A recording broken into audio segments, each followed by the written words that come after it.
Hello student, good morning. आज हम आपके लिए लेसन नंबर 7 के क्वेश्चन नंबर 14 से स्टार्ट करेंगे। क्वेश्चन है, राज्य मंत्री परिषद की कार्य प्रणाली को समझाइए। यानी राज्य की जो मंत्री परिषद है उस किस प्रकार कार्य करती है, उसकी कार्य प्रणाली। देखिए, मंत्री परिषद की सबसे महत्वपूर्ण इकाई मंत्रिमंडल है। हमें आपको बता चुके हैं, मंत्री परिषद में 3 प्रकार के मंत्री होते हैं: कैबिनेट मंत्री, राज्य मंत्री और उप मंत्री। कैबिनेट मंत्रियों को मंत्रिमंडल कहा जाता है। यानी कैबिनेट मंत्रियों का जो समूह है उसको क्या कहते हैं? मंत्रिमंडल। और मंत्रिमंडल ही सभी महत्वपूर्ण मामलों में निर्णय लेता है। मंत्रिमंडल की बैठकें प्राय सप्ताह में एक बार होती हैं। वैसे मुख्यमंत्री जब चाहे तब इसकी बैठक बुला सकता है। लगभग सप्ताह में एक बार बैठक हो जाती है और मुख्यमंत्री चाहता है तब बैठक बुलाई जा सकती है। इन बैठकों की अध्यक्षता मुख्यमंत्री करता है और मुख्यमंत्री की अनुपस्थिति में वरिष्ठतम मंत्री या उप मुख्यमंत्री हो, और उप मुख्यमंत्री भी नहीं है तो वरिष्ठतम मंत्री कर सकता है। बैठक का कोई कोरम या गणपूर्ति नहीं होती है कि इतने सदस्य इसमें जरूरी। कोरम का मतलब है कोई निश्चित सदस्य संख्या नहीं है कि इतने सदस्य बैठक में होना चाहिए। मंत्रिमंडल की कार्रवाई के 2 प्रमुख नियम हैं। पहला है सामूहिक उत्तरदायित्व और गोपनीयता। मंत्रिमंडल की बैठकों में सामान्यतः सभी निर्णय एक मत से लिए जाते हैं। सामूहिक उत्तरदायित्व होता है सबका, और गोपनीयता यानी उसको गोपनीय रखा जाता है, सीक्रेट रखा जाता है। और मंत्रिमंडल की बैठकों में सभी निर्णय लगभग सामान्यतः एक मत से लिए जाते हैं। आगे बात करते हैं, मतभेद की स्थिति में पारस्परिक विचार विमर्श के आधार पर निर्णय लिया जाता है। यदि मंत्रियों में आपस में किसी बात पर मतभेद है विचारों में, तो उनमें आपस में विचार विमर्श उस बात पर सभी लोग करते हैं और यह निर्णय सभी मंत्रियों का संयुक्त निर्णय माना जाता है। मंत्रिपरिषद के प्रत्येक सदस्य द्वारा गोपनीयता की शपथ ली जाती है। यानी कोई भी जो बात मंत्रिमंडल में हो रही है वो किसी को पता ना लगे, और मंत्रिमंडल की कार्रवाई तथा निर्णय गुप्त रखे जाते हैं। तो ये कार्यप्रणाली है मंत्रिपरिषद की। अब आगे बात करेंगे क्वेश्चन नंबर 15, राज्य मंत्रिपरिषद की शक्तियां व कार्यों की विवेचना कीजिए। यह क्वेश्चन इस वर्ष आरबीएसई माध्यमिक शिक्षा बोर्ड के 2020 के बोर्ड एग्जाम में आ चुका प्रश्न है। बहुत ही महत्वपूर्ण प्रश्न है। देखिए, भारतीय संविधान का अनुच्छेद 163 में मंत्रिपरिषद का कार्य राज्यपाल को सहायता और परामर्श देना ही बतलाया गया है। हमारा जो संविधान का 163वां अनुच्छेद ये कहता है कि मंत्रिपरिषद का कार्य क्या है? राज्यपाल की सहायता और उसको परामर्श देना। किंतु संविधान के द्वारा राज्यपाल को राज्य शासन के संबंध में जो शक्तियां प्रदान की गई हैं, संविधान में राज्यपाल को शासन के संबंध में जो शक्तियां प्राप्त हैं, व्यवहार में उनका प्रयोग कौन करता है? मंत्रिपरिषद ही करता है। क्योंकि मंत्रिपरिषद के सलाह से ही अधिकांशतः राज्यपाल कार्य करता है। तो मंत्रिपरिषद की कार्य व शक्तियां निम्न है। देखिए, पहली जो कार्य शक्तियां है वह है शासन की नीति निर्धारित करना। मंत्रिपरिषद का सबसे अधिक महत्वपूर्ण कार्य है शासन की नीति निर्धारित करना। यानी शासन किस प्रकार करना है, राज्य में नीतियां किस प्रकार बनानी है, जिस प्रकार से राज्य में सुशासन बना रहे हैं। चाहे गृह विभाग हो या शिक्षा विभाग हो, स्वास्थ्य विभाग हो या कृषि शासन की नीति का निर्धारण मंत्रिपरिषद के द्वारा ही किया जाता है। क्योंकि इन सभी विभागों के मंत्री मंत्रिपरिषद में होते हैं। मंत्रिपरिषद न केवल नीति निर्धारित करती है बल्कि उसे कार्य के रूप में शुरू करती है। यानी इन सभी विषयों के बारे में नीति बनाना, क्या कार्य करना है हमें शिक्षा विभाग में, क्या स्वास्थ्य विभाग में करना है, क्या कृषि विभाग में हमें आगे योजना बनानी है, उस योजना को बना करके उसको किस प्रकार संचालित करना है, किस प्रकार शुरू करना है, ये भी इसमें किया जाता है। किसके द्वारा? मंत्रिपरिषद के द्वारा। दूसरा है उच्च पदों पर नियुक्ति के संबंध में राज्यपाल को परामर्श देना।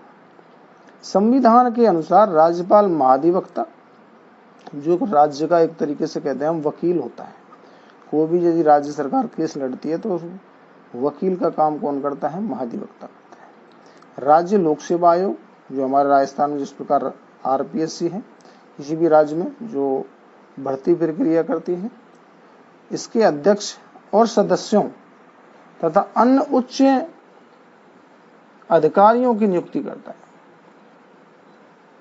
राज्यपाल। किसकी सहायता से? मंत्रिपरिषद की सहायता। व्यवहार के अंतर्गत राज्यपाल के द्वारा ये सभी नियुक्तियां मंत्रिपरिषद के परामर्श के आधार पर ही की जाती है। यानी व्यवहार की जब बात करें, अधिकार तो राज्यपाल का है वैधानिक रूप से, परंतु व्यवहारिक रूप से राज्यपाल मंत्रिपरिषद की सलाह इन कार्यों में लेता है। तीसरी जो शक्ति है, विधानमंडल में शासन का प्रतिनिधि। मंत्रीगण विधानसभा और विधान परिषद में उपस्थित होकर सदस्यों के प्रश्नों तथा आलोचना का उत्तर देते हैं और शासन की नीति का समर्थन करते हैं। जो मंत्रीगण होते हैं वो विधान परिषद में या विधान सभा में उपस्थित होते हैं और विपक्ष के लोगों के या अपने पक्ष के लोगों के प्रश्नों का जवाब देते हैं, और जो आलोचनाएं विपक्ष के द्वारा की जाती हैं उनका उत्तर देते हैं और अपनी नीति और कार्यों के बारे में बताते हैं और उसका समर्थन करते हैं। चौथी बात है कानून निर्माण का कार्यक्रम निश्चित करना। मंत्रिपरिषद न केवल शासन वरण कानून निर्माण के क्षेत्र में भी महत्वपूर्ण भूमिका अदा करती है। कानून निर्माण करना, कानून बनाना, विधानमंडल में कौन कौन से विधेयक तथा किस क्रम में प्रस्तुत किए जाएंगे, इसका निर्णय मंत्रिपरिषद को ही करना होता है। विधानमंडल में कौन कौन से विधेयक प्रस्तुत करने, कब कब करने हैं, कब पहले कौन सा करना है, बाद में कौन सा करना है, ये निर्णय मंत्रिपरिषद ही करती है। और विधानमंडल का मतलब है विधानसभा। कोई विधेयक है विधानसभा विधान परिषद दोनों में पास होगा, फिर राज्यपाल के पास जाएगा, तब वो कानून बनता है। तो ये प्रक्रिया किस प्रकार होनी है, इसका निर्णय भी मंत्रिपरिषद करता है। बजट तैयार करवाना। राज्य का वार्षिक बजट वित्तीय वर्ष के आरंभ में होने से पूर्व, मैं आपको पहले ही बता चुका हूँ, वित्तीय वर्ष की जो अवधि होती है ये इस बार के एग्जाम में भी पूछा जा चुका है। ये प्रश्न 1 अप्रैल से 31 मार्च प्रश्न बन जाता है वित्तीय वर्ष की अवधि क्या है। तो वित्तीय वर्ष की अवधि है 1 अप्रैल से 31 मार्च।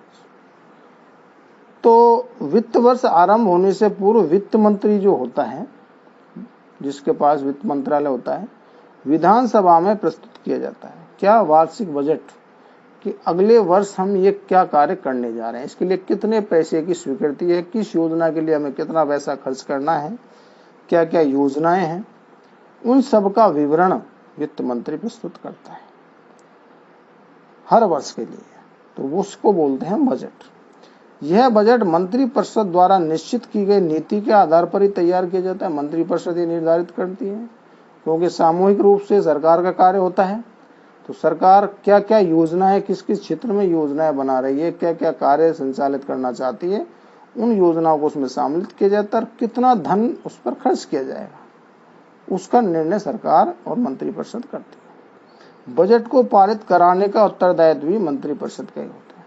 फिर सदन में बजट को पारित कराना, उसको पास कराने का उत्तरदायित्व भी किसका है? मंत्रिपरिषद का है।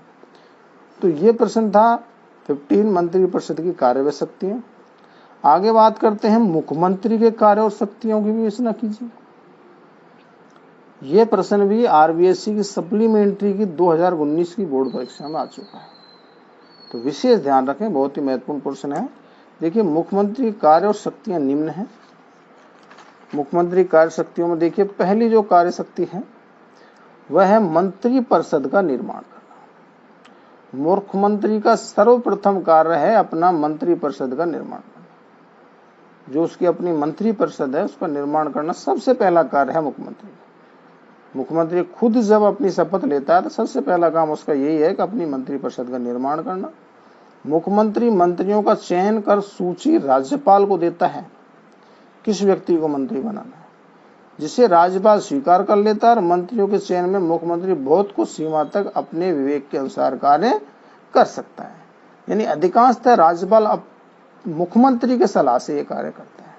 मुख्यमंत्री अपने विवेक से अपने दल में से किस व्यक्ति को मंत्री बनाना है, किस व्यक्ति को कौन सा विभाग सौंपना है, ये भी निर्णय करता है। देखिए जैसे आगे दूसरा है मंत्रियों के कार्यों का बंटवारा और परिवर्तन।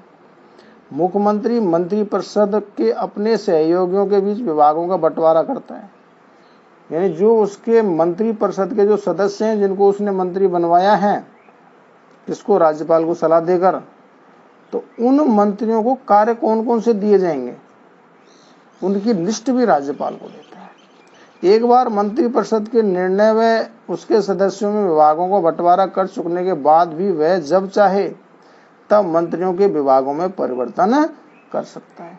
बीच में भी विभागों को बदला जा सकता है। मान लो शिक्षा मंत्री को गृह मंत्री बना दिया जाए, गृह मंत्री को पर्यटन मंत्री बना दिया जाए, बीच में भी उनके विभाग का परिवर्तन मुख्यमंत्री कर सकता है।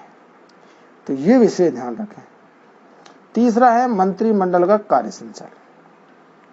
मुख्यमंत्री ही मंत्रिमंडल की बैठकें बुलाता है, उनकी अध्यक्षता भी करता है। बैठकों के लिए एजेंडा या कार्यसूची मुख्यमंत्री के द्वारा ही तैयार की जाती है।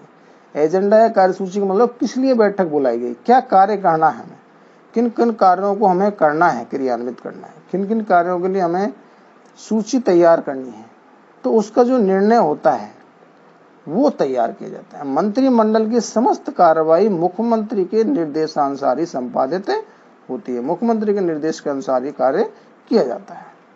चौथी बात है शासन के विभिन्न विभागों में समन्वय।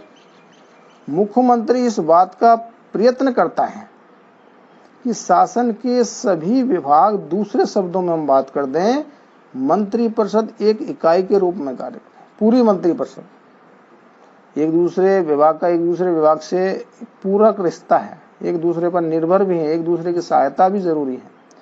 यदि मंत्रिपरिषद के 2 या 2 से अधिक सदस्यों में किसी प्रकार के मतभेद उत्पन्न हो जाएं, तो उनके द्वारा इन मतभेदों को दूर कर सामंजस्य स्थापित किया जाता है। किसके द्वारा, मुख्यमंत्री के द्वारा। कोई भी योजना है, मान लो शिक्षा मंत्री कोई योजना शिक्षा के क्षेत्र में लाना चाहते हैं, तो उसके लिए बजट की आवश्यकता होगी, तो किसकी सहायता की आवश्यकता पड़ेगी, उसे वित्त मंत्री की। यदि दोनों में सामंजस्य नहीं है तो वह योजना सफल नहीं हो पाएगी या संचालित नहीं हो पाएगी। तो ये कार्य, समन्वय स्थापित करने का कार्य मुख्यमंत्री का होता है। यदि नहीं है तो आगे बात करते हैं। 5वां, मंत्रिपरिषद और राज्यपाल के बीच संबंध स्थापित करना। संविधान के अनुसार मुख्यमंत्री पर यह भार है कि मंत्रिपरिषद और राज्यपाल के बीच संपर्क स्थापित करे, यानी मंत्रिपरिषद की जो बात है, सलाह है, परामर्श है, उसको राज्यपाल को बताए और राज्यपाल की जो बातें हैं उनको मंत्रिपरिषद को बताए। एक कड़ी का काम करता है मुख्यमंत्री राज्यपाल और मंत्रिपरिषद के बीच। वह मंत्रिमंडल के निर्णयों की सूचना राज्यपाल को देता है और राज्यपाल के विचार विमर्श कहां तक पहुंचाएगा, मंत्रिमंडल तक। तो ये विशेष ध्यान रखें, मुख्यमंत्री मंत्रिमंडल और राज्यपाल के बीच कड़ी का कार्य करता है। अगला है विधानसभा का नेता। इसमें से एक प्रश्न भी 2018 में पूछा गया था। विधानसभा के नेता के रूप में मुख्यमंत्री के 2 कार्य लिखिए। यह प्रश्न 2018 के आरबीएससी में लघुत्तरात्मक प्रश्न में पूछा गया था। विशेष ध्यान रखें, तो इसमें हम आगे बताएंगे। देखिए, तो विधानसभा का नेता भी होता है कौन, मुख्यमंत्री।